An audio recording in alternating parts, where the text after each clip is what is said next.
So let's start. Well, let's start with the prayer, actually, at least. The Refuge and Bodhicitta prayer.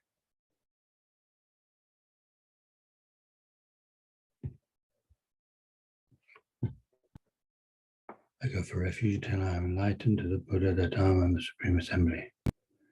By my merits from giving and other perfections, may I become a Buddha to benefit all sentient beings. I go for refuge until I am enlightened to the Buddha, the Dharma, and the Supreme Assembly. By my merits from giving and other perfections, may I become a Buddha to benefit all sentient beings. I go for refuge until I am enlightened to the Buddha, the Dharma, and the Supreme Assembly. By my merits from giving and other perfections, may I become a Buddha to benefit all sentient beings.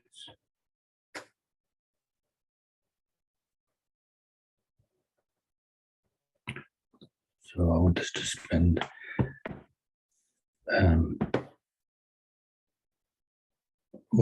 10-15 minutes thinking about bodhicitta, because bodhicitta is the best motivation if you can. Bodhicitta, the awakening mind, the way of thinking where you're determined to serve others the best way possible. What they want is happiness, what they need is happiness, and what they don't want is suffering, just like oneself. So striving for enlightenment in order to help sentient beings find that happiness that they want, and in fact happiness that they never imagined was possible. Pure, unadulterated happiness, joy of the mind, peace of mind, not something superficial, fleeting, and to be free forever from difficulties, suffering. Just like we see so much suffering in the world, so that suffering never having to happen again.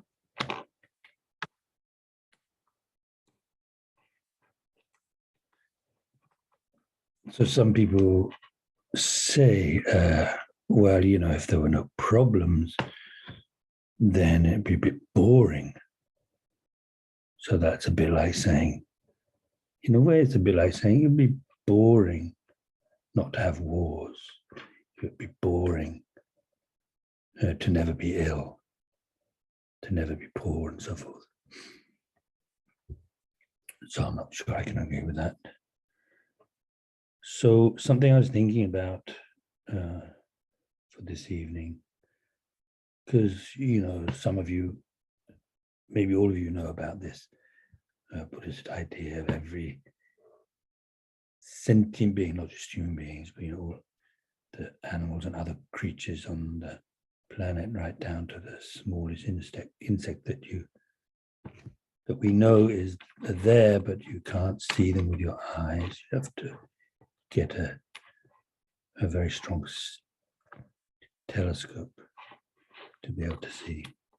So they've all been one's mother. So they've been our mother, but we don't recognize them. We meet people all the time, and we think that we're meeting them for the first time, but actually we've met them many times before, but we don't recognize them. I was just thinking about that. And so it made me think about this, well, it's a book that was made into a film, Manon de Source by Marcel Pagnol, but it might not be that one, it might be the one before. I think there's the one before that I'm talking about, but I can't remember the name of that one. But the sequel is Manon de Source. Manon's the name of a girl, and the source is like a spring, like the water comes from. So if you don't know the story is that, so even though it's a story, it can happen, and I'm sure it has happened, this kind of thing has happened. So this country, no, not guys, country guy, the city guy, he's left some land in the country and he decides he's going to give up everything in the city, take his wife and child to the country and make something of it on this piece of land he's been left. And there is a spring on this land, but the neighbors have blocked it because they want him to fail so that they can get the land. This old man and his son. So they have a really hard time and they try all sorts of methods to get the water, find water, maybe with a dowser, with the stick. They find somewhere, but they still can't get the water to flow. And then the guy ends up getting some dynamite and blasting it. And it was a bit too strong. So it sends boulders up into the air and one of them flattens him and kills him. So now I think it's at the end of that one. The next one, Man Understood, is very nice as well. Anyway, anyway, so at a certain point, the old guy that who's kind of responsible for the boy to this young man who was there with his wife and daughter to die. It was his fault, really. So he's sitting down with this old woman who explains how the old guy, he had this I don't know if it was affair or girlfriend anyway, but it was a woman he had a relationship with when he was a lot younger. And she'd gone off, and what he didn't know is that when she'd gone off, she was pregnant. And so to cut a long story short, the child was the child that she had left the land to, which was this young man. And so, of course, it was his son that he'd, plotted against and all that. So because of not recognizing, he didn't recognize this was his child. And you can imagine how things would have been so different if he'd recognized. I'm obviously not a very nice person, but it would have made a big difference, wouldn't it, to the whole story if he'd recognized this was his son. So he would have helped him. So just like that, life to life, we don't recognize. And so we act like people are strangers, but there's really no such thing as a stranger. In a way, everybody is one's mother, has been one's mother countless times, father, brother, sister. So then you also might think, oh, but then they've been my worst enemy, haven't they? In that case, follow the logic. So one thing is, that's true, but that doesn't help anything, does it? Who does it help for you to remember that people have harmed you in the past? Just makes things worse. And the other thing, which is maybe more important, is that when people, generally speaking, when people are nasty to you and people harm you, fight you and all that, that's because they're under the control of, it's almost like not by choice, it's because their own mind is under the control of these destructive states, destructive emotions, hatred and anger and resentment and attachment and greed and so on like that. And so this is a big thing, I think, that we all have to learn. And it doesn't have to be, you know, like a Buddhist thing, but a big thing to learn is not to identify the person with their negative states of mind. A bit like, in fact, very much like, maybe exactly the same in a way, as not identifying a person with their illness. So you come across the analogy when we, in some of the teachings on bodhicitta, if a mother's child becomes violent because of an illness, then they don't get angry in return because they know it's just the illness that's making them like this.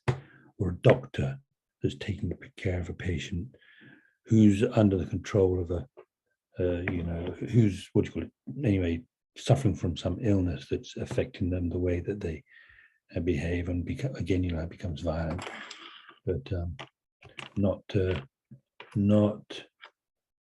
identifying. So anyway, like sympathizing and not feeling, not taking it personally. I guess that's another way of looking at it, isn't it? Not taking it personally. In just the same way that we, hopefully, if we've done something wrong, it is something that Jalaramji pointed out, but again, this is a Buddhist thing, but, when we talk about purifying, also the Christians, they have going to confession. So it's like, I've done something wrong. And you recognize that it's something that you can change. So you don't identify with it. So in the same way, recognizing that, when others are behaving badly, it's not them, it's their crazy mind. But you don't have to tell them that. They might not like that. I think this is very helpful anyway. I think it's very helpful.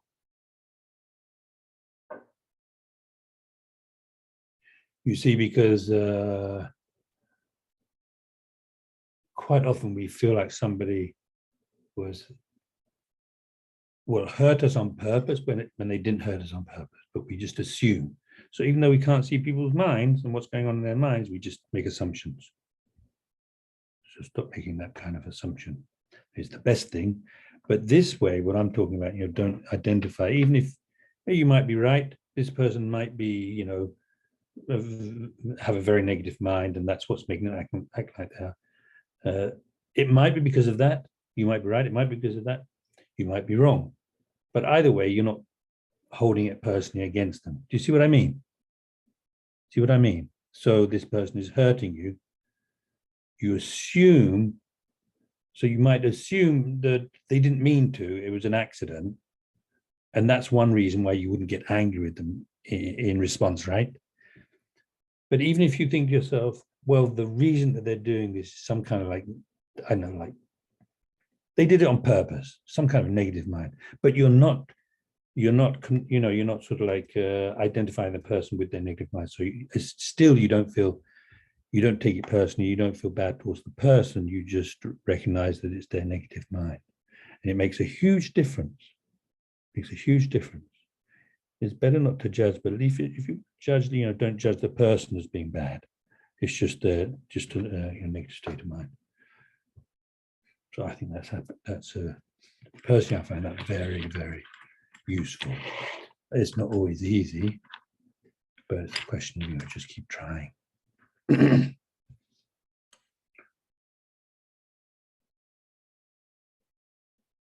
Yeah. So let's spend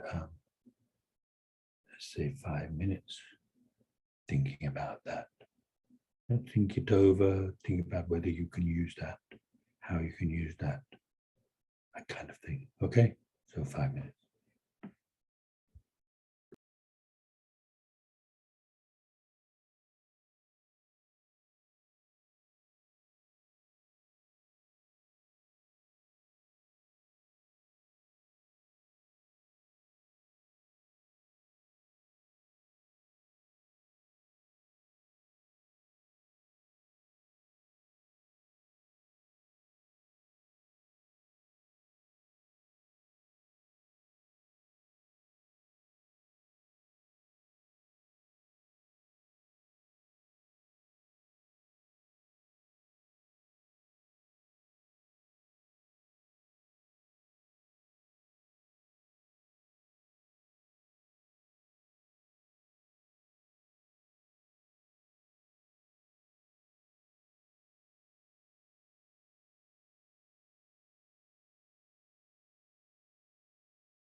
So anyway, thinking, if you can, then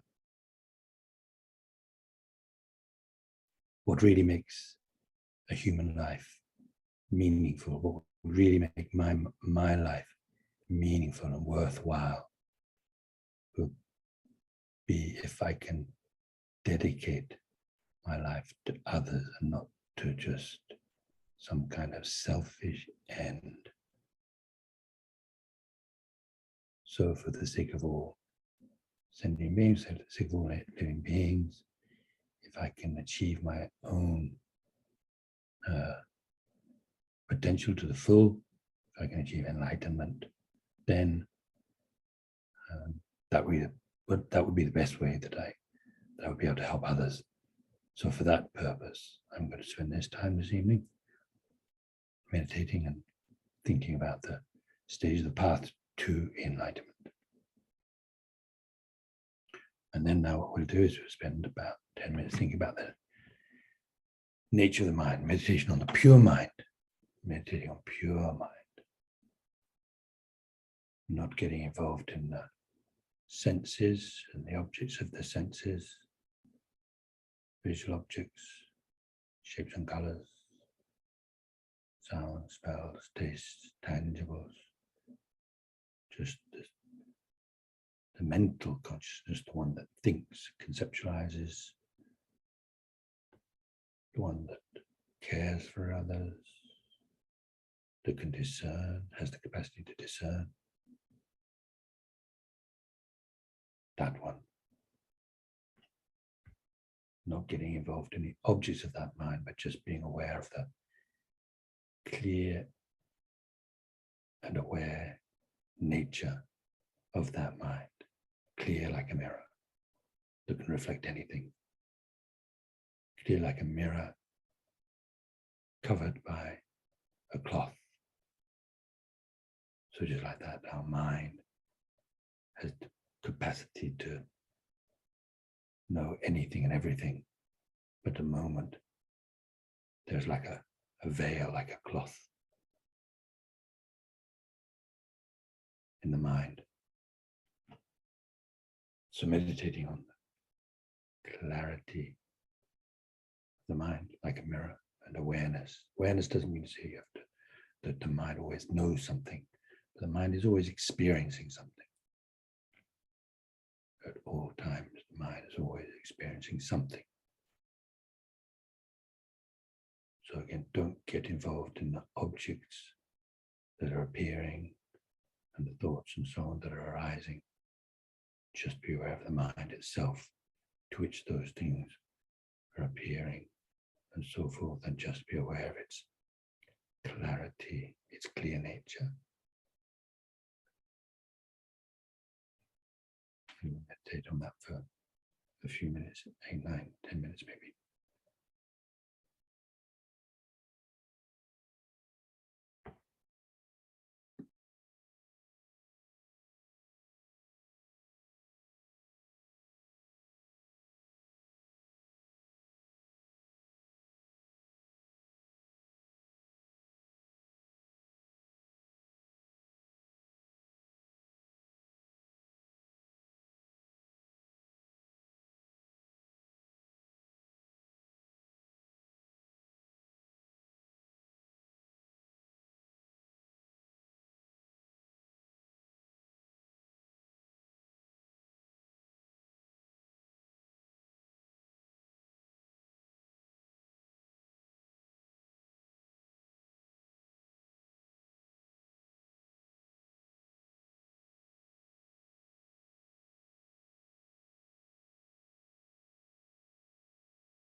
sometimes seems like not a very easy meditation to do.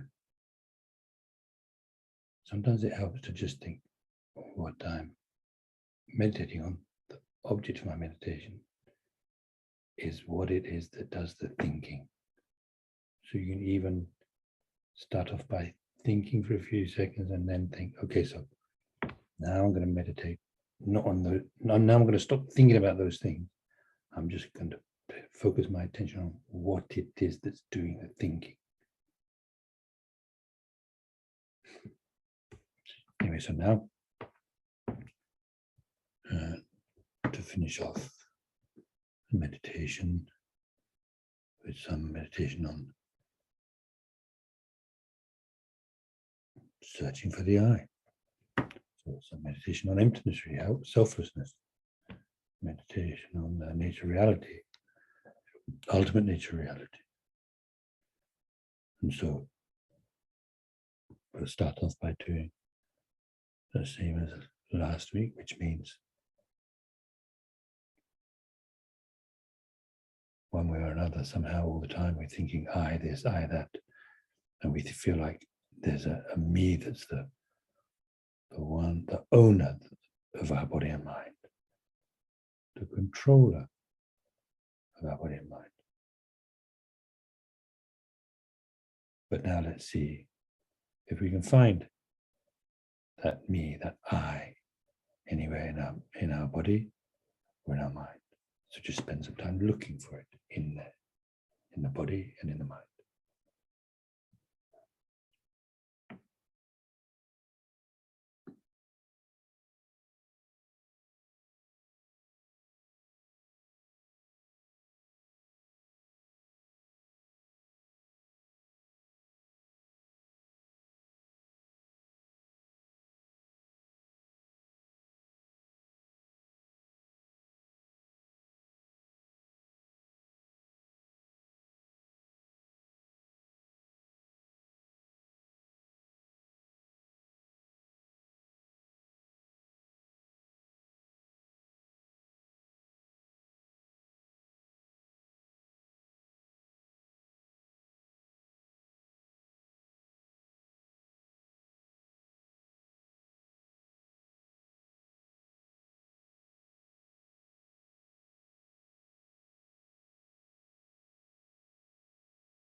if that I that's the owner and the controller of our body and mind is somewhere in the body, it'd have to be somewhere in the brain, wouldn't it? That would be a good place to look anyway.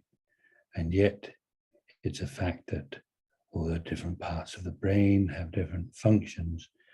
There's no one part of the brain that controls the rest of the brain. There's no control center. And then the mind. So if you look for that I in the mind, so one way of looking at it, this is something we tried before in previous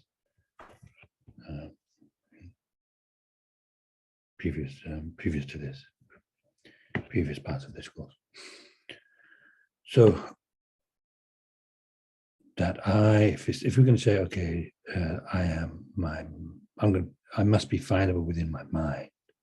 Can't find that I in the body. It must be only alternative is in the mind. So that I can't be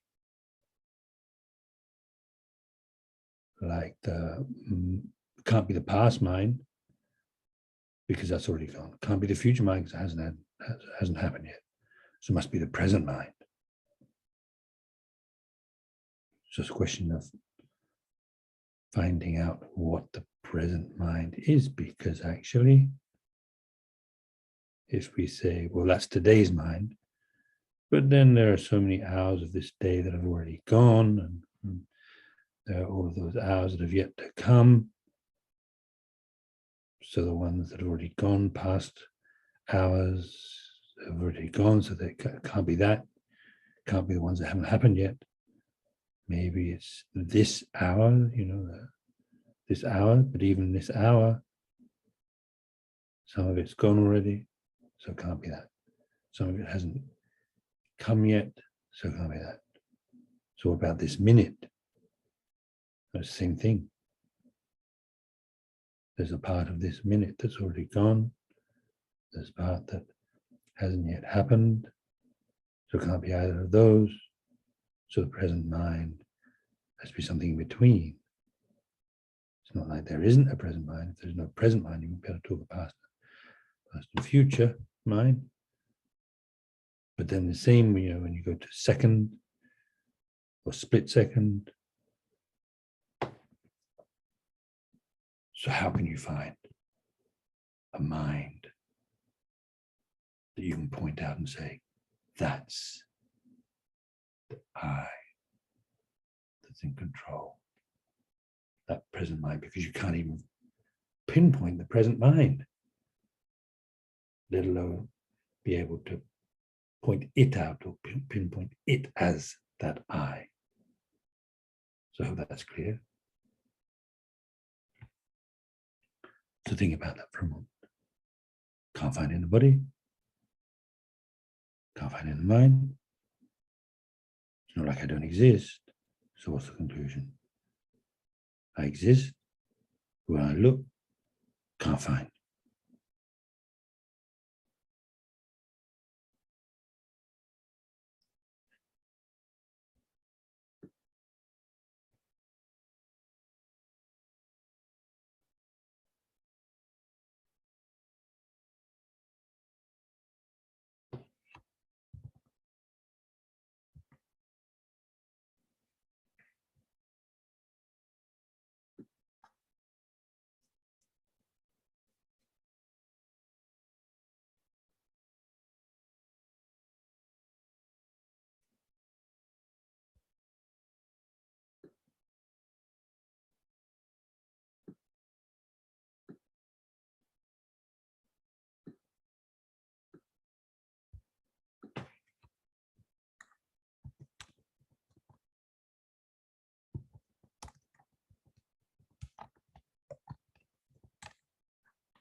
Well, I'm saying okay, I should say, I hope that's okay.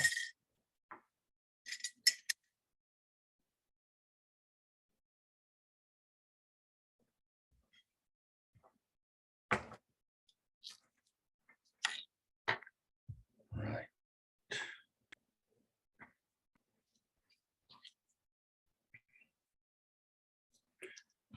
Now, so we're looking at Lama Tsongkhapa's middle-length Lam Rim, middle-length treatise on the stage of the path to enlightenment. And of the four main parts, we're on the fourth one, which is about how to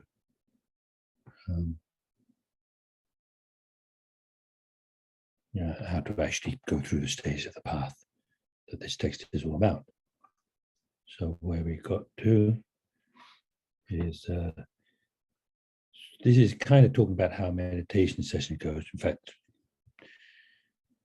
you can kind of tell from the title of the chapter, right? It's called the meditation session. And so it starts off before doing the actual meditation. It talks about the preparatory practices, 6 preparatory practices.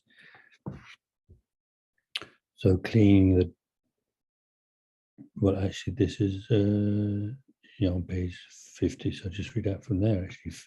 So first of all, cleaning the place and arranging the images and so on, then putting out the honestly acquired offerings, then sitting in a comfortable position, one that's conducive for meditation, especially with the back straight, then refuge and bodhicitta, then fourth, in the space in front of you, it says imagine lineage gurus, or just like Buddha Shakyamuni, imagine all of the Buddhas and Bodhisattvas and all the refuge objects like stars in the sky. And then the next one is to purify and create merit so that you're free of obstacles and have all of the conducive conditions by doing the 7 limb practice. So of those 7, we're on the first, which is prostration. And Lama Tsongkhapa is explaining these 7 practices in relation to the King of Prayers. The first part of the King of Prayers, first few verses are all the 7 limb prayer, 7 point practice. And so that, I don't know if I mentioned last week, but anyway, the King of Prayers, we call it the King of Prayers, Sanja Mulam. Sanja Mulam, the prayer of this Samanda Madra's practice, something like that, I think, what the Tibetans call it. But anyway, it comes from the Avatamsaka Sutra, which is, I've never read it myself. We have this from it though, and it's one that's very popular with the Chinese, Avatamsaka Sutra. So there's one general verse of prostration, and there's 3, one for the let's say physical and mental and verbal. So for the physical, it says, so this is on page 51, if you have the book or the, I've got the book in England, but I've got the iBook, ebook, whatever it is. So it says, so his translation, Lama Tsongkhapa doesn't actually quote the verses, he just takes it for granted you're going to know them by heart, I suppose. Owing to the power of prayer for good conduct, all the Buddhas directly appeared to my mind. I bow sincerely to all these Buddhas, with as many bodies as there are atoms in the world, or in the universe, you could say. Others say it like that, in the universe. As many atoms as there are, or as many particles as there are, I don't remember. So this, where it says, owing to the power of prayer for good conduct, Lama Tsongkhapa's explanation, I'm not saying there's anything wrong with the translation, but Lama Tsongkhapa's explanation is that's like what motivates you, what's sort of like motivating power is your faith in the prayer for good conduct in this practice. Yeah. So let's read his commentary. So you take all the victors, all the Buddhas, in other words, in all the directions. So 10 directions I explained before: northeast, southwest, then the 4 intermediate directions above and below. So in other words, all Buddhas everywhere.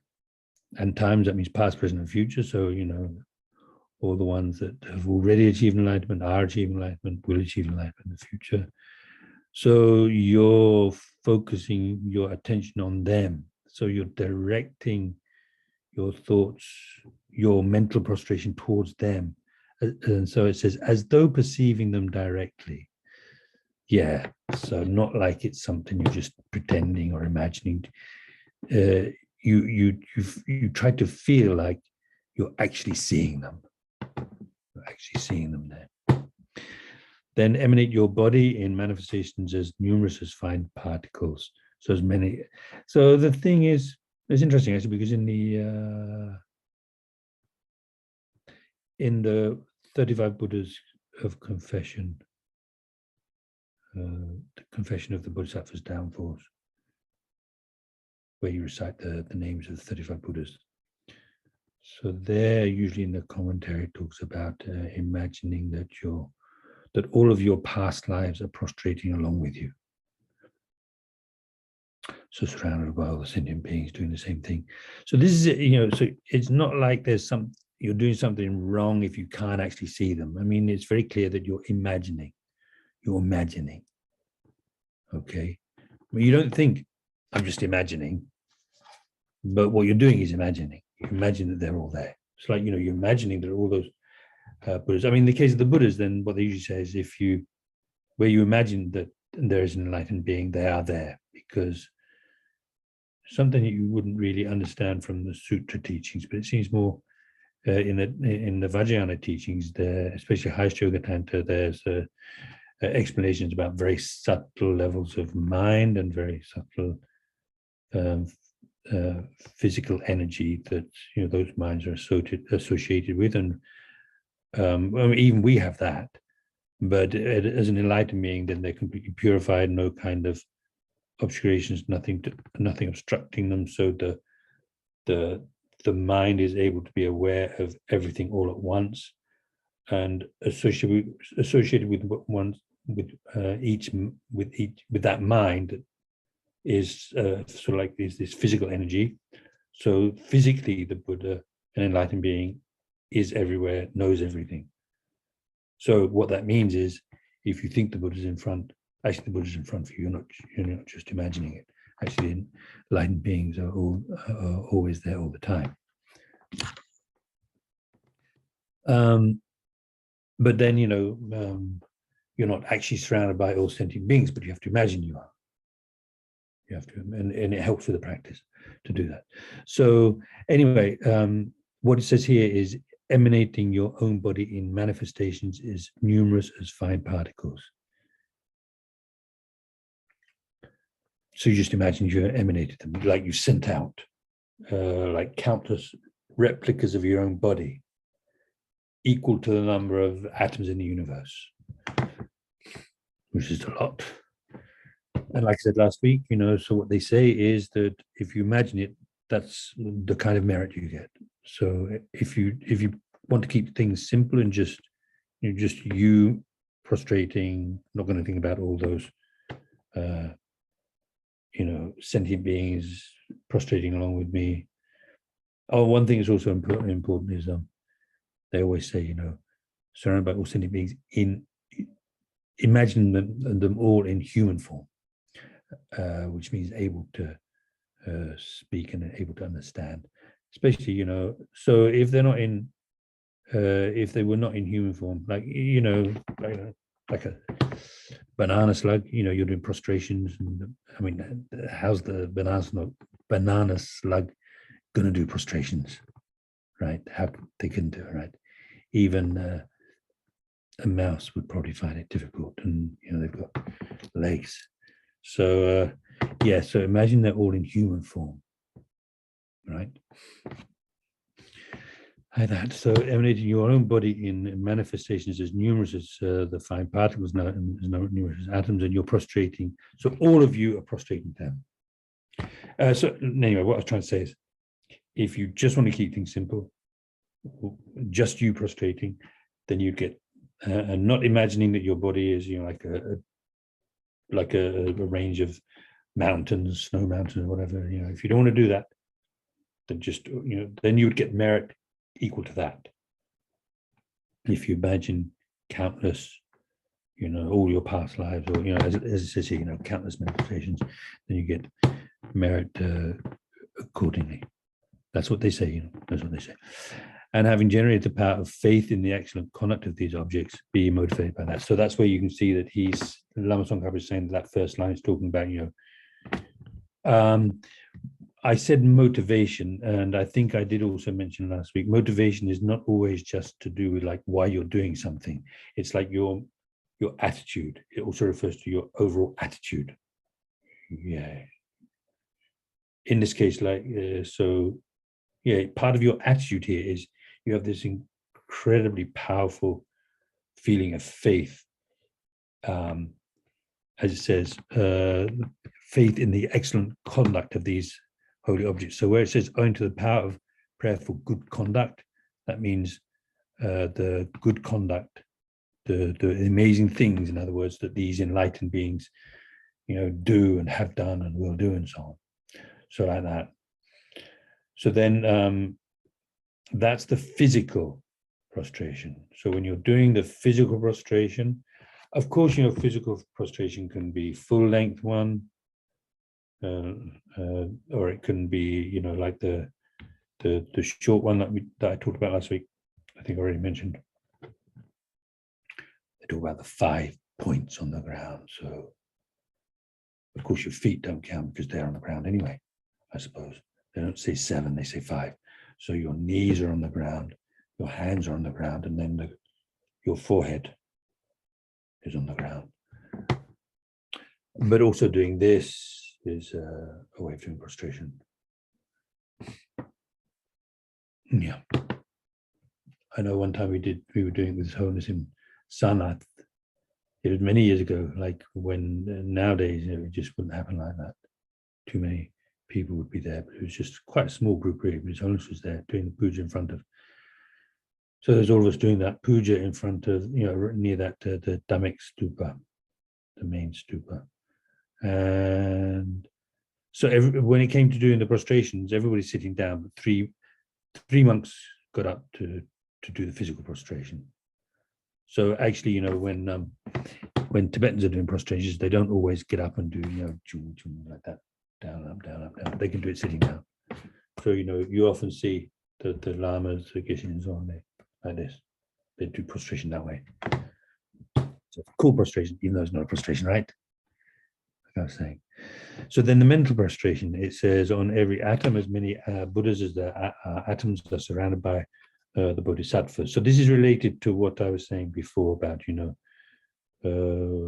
so, you know, your mind becomes completely free. So there's nothing, and also your physical presence on physical side on that very subtle level, there's just, it's completely open, completely free.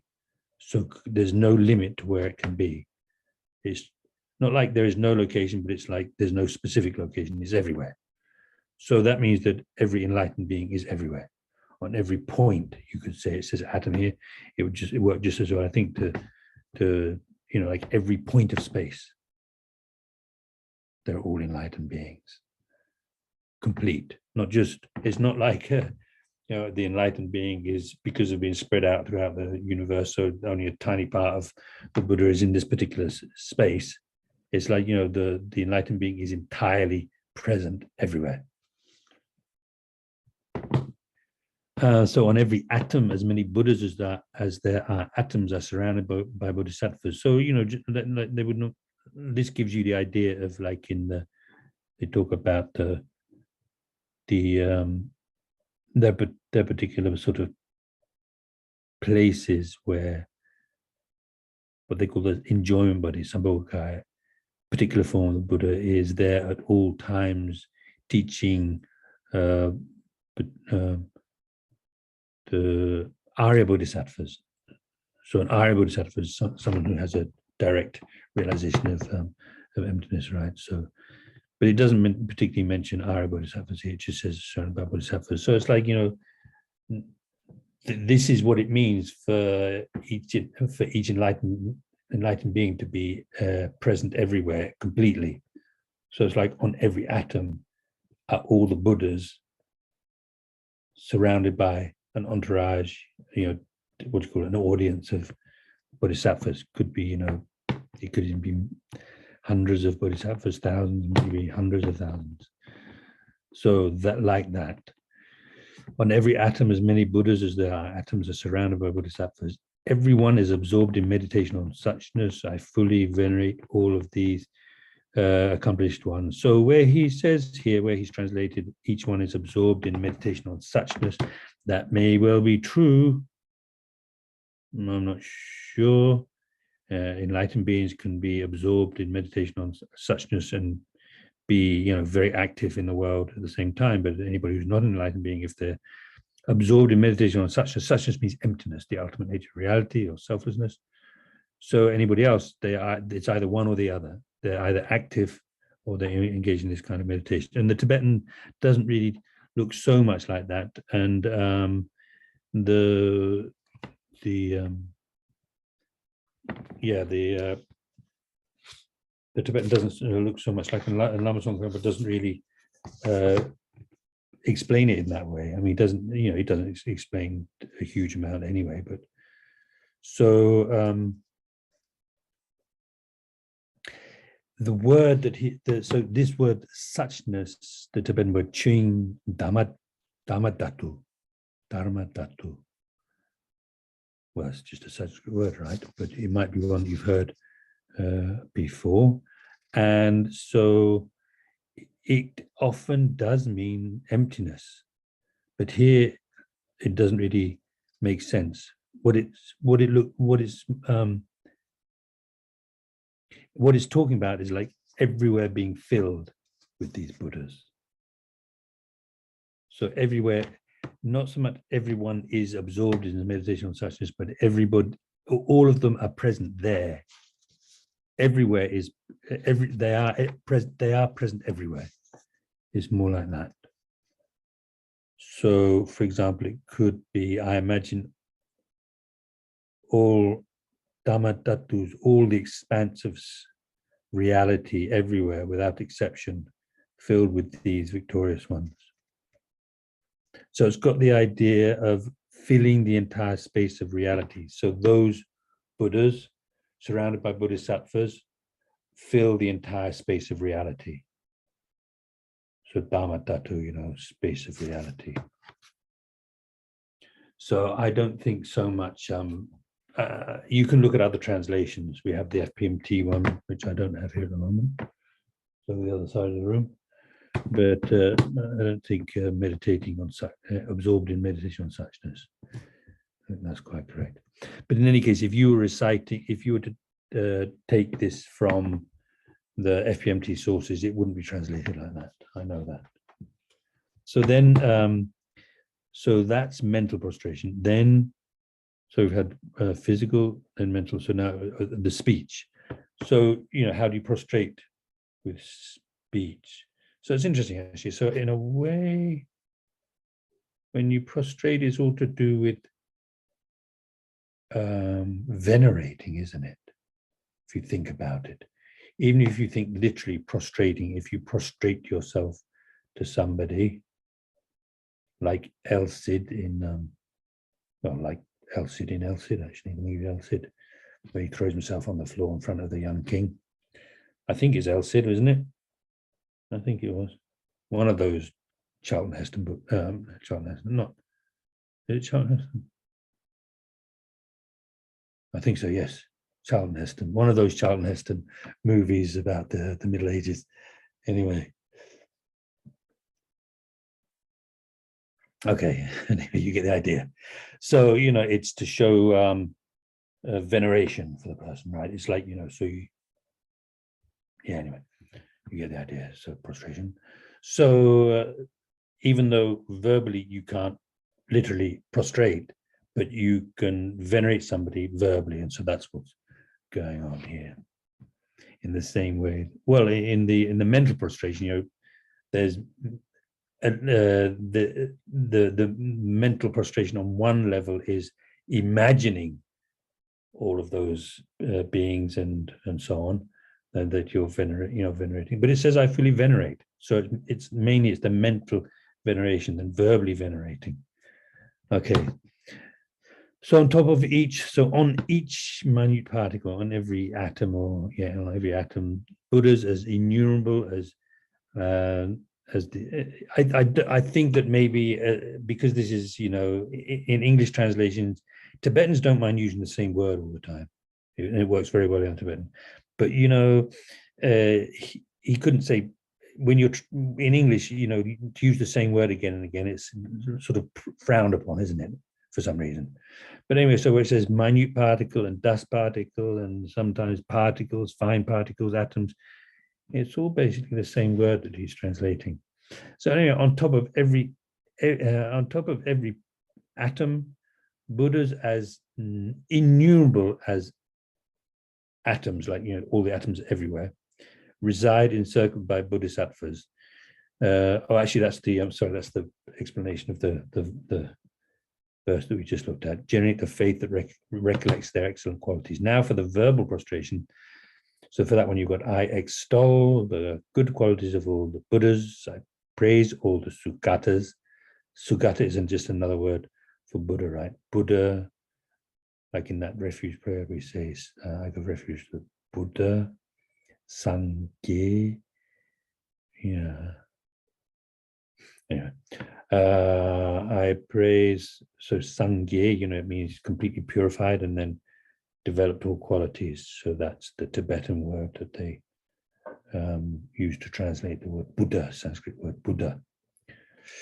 I praise all of the Sugatas. So Sugata means somebody, those who have gone to bliss. It also refers to the enlightened beings, gone to bliss or gone blissfully.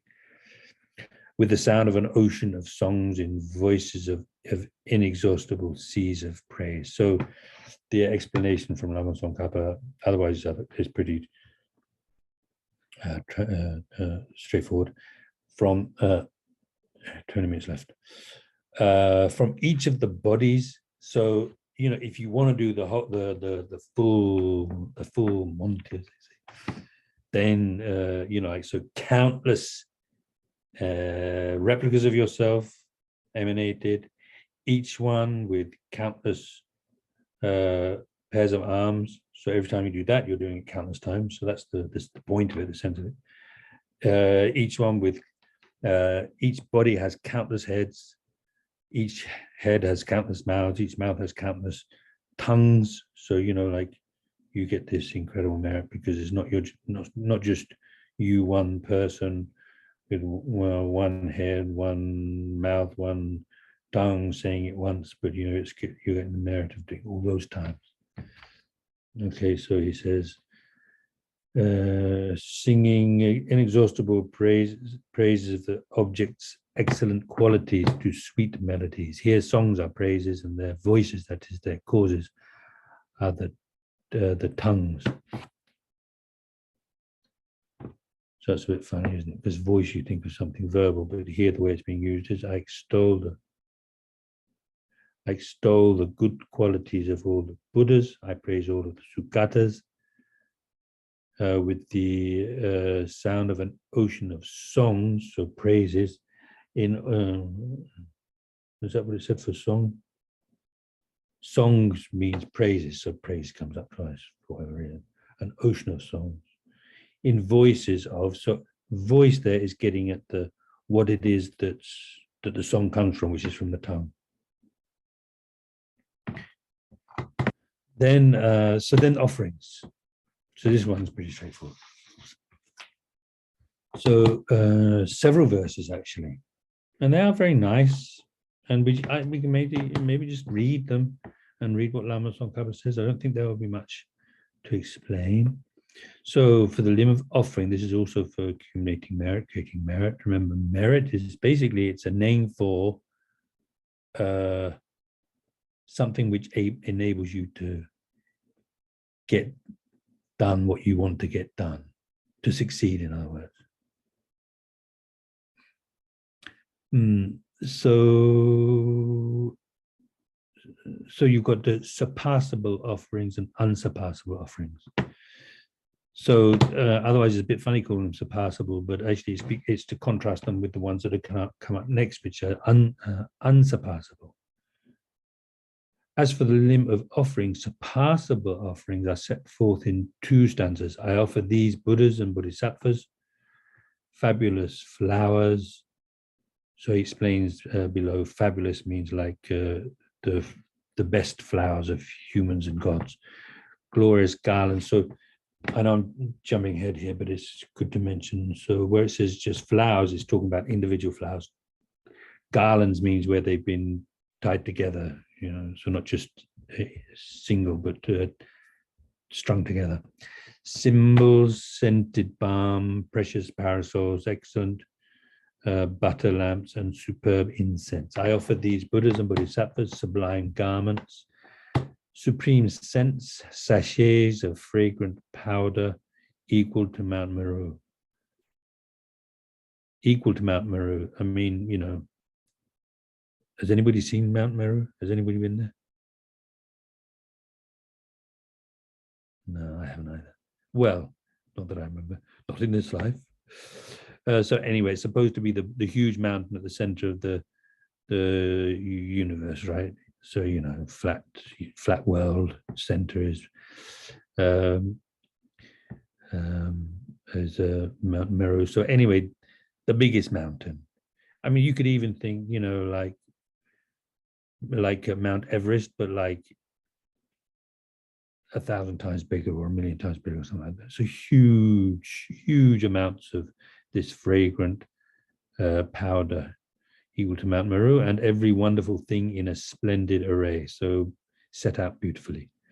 Fabulous flowers are marvelous specimens. He says specimens, so it means individual ones. Specimens of divine and human flowers. Usually that word sinma, that usually means like individually, you know, one by one, that kind of thing. Glorious garlands are many different kinds of flowers strung together. Both together encompass every actual and imaginary flower.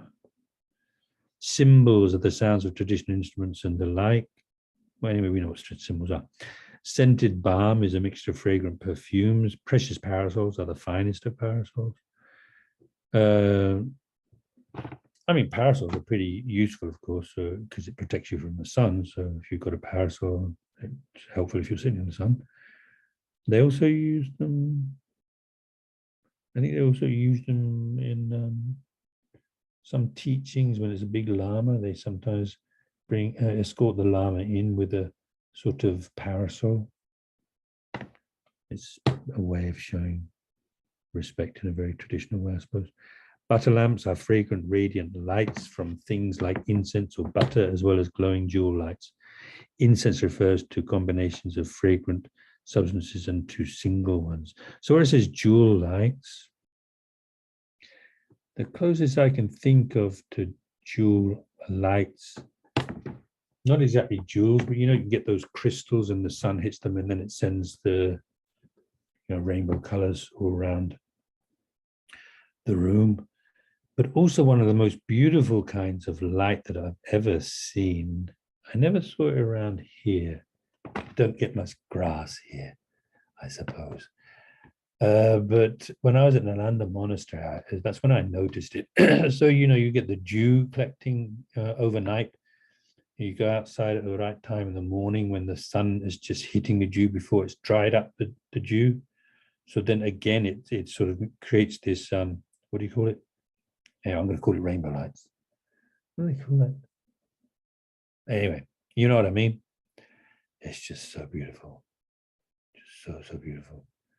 Also rainbows, right? But anyway, very, very beautiful. So there really are beautiful lights that are just make you feel kind of blissful to see. So everything that you're offering is just blissful. Blissful. Main thing is that who you're offering to it is extremely pleased with your offering. So then sublime garments are the finest of clothes. Supreme scent is water and the like, pervaded by a scent that fills the billion world systems with fragrance, but not like cheap incense, right? Not cheap perfume. Sometimes cheap perfume fills the whole house, but it's not very nice at all. So this is beautiful smell, kind of like intoxicating almost, and it just spreads everywhere. I mean, this would be more like there's one time it was quite magical actually, but only magical because I just didn't know what was going on. I would go for a walk up in the woods behind here, and I would be walking along, and there'd be this unbelievable smell, just so beautiful. And there were no, I couldn't see any flowers. So I was thinking, there must be gods up here or something. Must be the smell of the gods. But I found out that it's this wildflower, very tiny little flower. So if there's only one or two, you might not even notice it. But if you've got a few of them together, it doesn't have to be a huge amount. A few of them together, 3 or 4 together. It's mostly leaves, but also a little bit of tiny little flowers. Exquisite, really. And I've smelled incense that because incense is nice. I mean, I personally, maybe just because of what I'm used to, prefer the traditional Tibetan, which can also be rubbish, but they just use the Tibetan reputation. It can be rubbish, but there's also some very good. And I remember one place I went to, they had this incense, and I tell you, you smell that incense and you feel like meditating. It was like that. It's interesting actually. So, really exquisite offerings that you're offering here. Fills the billion world systems with fragrance. The sachets of powder are packaged powders of fragrant incense suitable for scattering and burning. So it's probably talking about what we usually call just powdered incense, which most people will find quite difficult to burn. The easiest way is, even if it's cheap incense, the stick incense. Anyway, you put stick incense. You light the stick, that's easy to do. You leave that burning. And the powdered incense, you just sort of like this. You see what I'm doing? So you pick up some of the powdered incense and you sort of like make a line of it along the length of or whatever, it doesn't have to be the whole length. But you can the length of the incense, and then when the incense stick is burning, then along with it, the powdered incense gets burned. Sometimes the powdered incense can be very, very nice, especially if you've got that laudo incense there, which is made of some particular kind of flower. Very nice. So packages, or the colored sand powder of a mandala. What? Are packaged powders of fragrant incense suitable for scattering and burning, or the colored sand powder of a mandala? Well, I guess you couldn't burn that, could you? In multiple layers as wide as and as high as Mount Meru. array joined at the end to all the above means a great quantity, artfully and colorfully arranged, beautifully arranged, exquisitely arranged. That's the second time I said exquisite, isn't it? I keep saying exquisite. It's a nice word anyway. Exquisite offerings. Yeah. I mean, if it was a colored sand powder of a color chakra mandala, that would be good, because they usually say, you know, if you make sure that the person who's dying has got color chakra sand, you know, sand from a color chakra mandala, sand mandala, you put some on the crown of their head, then guaranteed they get a good rebirth. Maybe they go to the color chakra pure land. I can't remember now, but anyway, guarantees you don't go to the lower realms. Good birth. But it's, of course, it's an initiation that's not given often, so it's quite the sand. That sand powder is quite rare. Unsurpassable offerings are set forth in the stanza, so he's going to explain what unsurpassable means. May all these unsurpassable and vast offerings appear before all the Buddhas and Bodhisattvas through the power of faith, along with virtuous deeds. I pay homage and make offerings to all the conquerors. Oh, still not 8 o'clock yet. 6:30 till 8, right? Okay. So since surpassable offerings are those of worldly beings, this here is every good offering, everything good emanated by powerful beings such as Bodhisattvas. So that's what he says. So Bodhisattvas' offerings are unsurpassable offerings, and all the other ones are surpassable, offered by worldly beings. Usually when it says worldly being, it includes even Bodhisattvas who are not Aryas yet, you know, who don't have that direct realization of emptiness. But here he doesn't say that, he just says Bodhisattvas, but what he might mean is the Arya Bodhisattvas. But then we can leave it like that, just maybe like that. The last 2 lines are to be joined to all the previous couplets, all the previous verses, I suppose he means, in order to complete them. So in other words, those last 2 lines, through the power of faith along with virtuous deeds, I pay homage and make offerings to all the Buddhas. That applies to all the other ones that you've just gone through, starting with the prostration. So anyway, it refers to the prostration and offering, in fact, doesn't it? Which is what it says, I pay homage and make offerings to all the conquerors.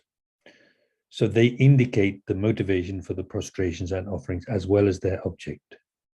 Their object means who it is they're offering to. Who you're offering to, all the conquerors, means all of the enlightened beings. They're called conquerors because they have, what do you call it? They are victorious in the battle against the inner forces that prevent enlightenment, omniscient mind. I think that's what it means. Then the confession. So this is the third one. Confession of bad actions is set forth in the next stanza. I confess each and every one of the negative actions I have done with my body, speech, and mind, influenced by desire, hatred, and ignorance. So, depending on the cause,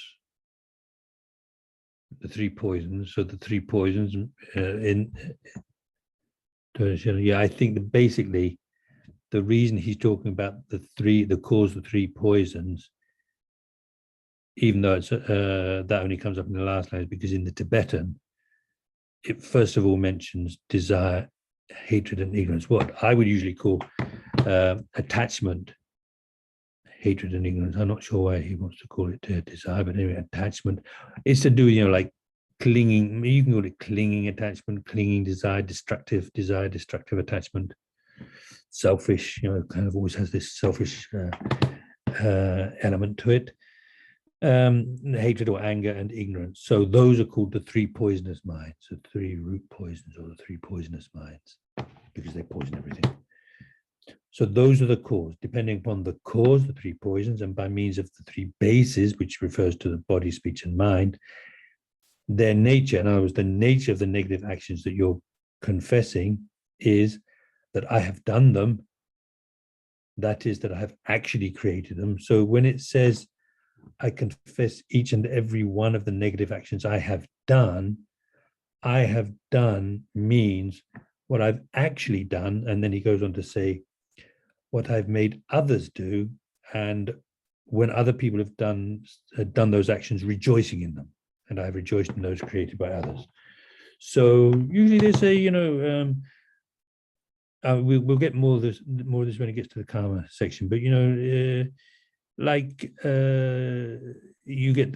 if you kill, you get the karma of killing, of course. Especially assuming you've done it on purpose. So you get this. Anyway, so you get the karma of killing. You kill, you get the karma of killing. And I'm talking mainly in the context of doing it on purpose, knowingly. But then also, if you make somebody else kill, same karma. And if somebody else is killing, even if you nothing to do with you, but you rejoice, you think that was fantastic. She got killed. Really good. Then you'd also get the same. You would get the negative karma.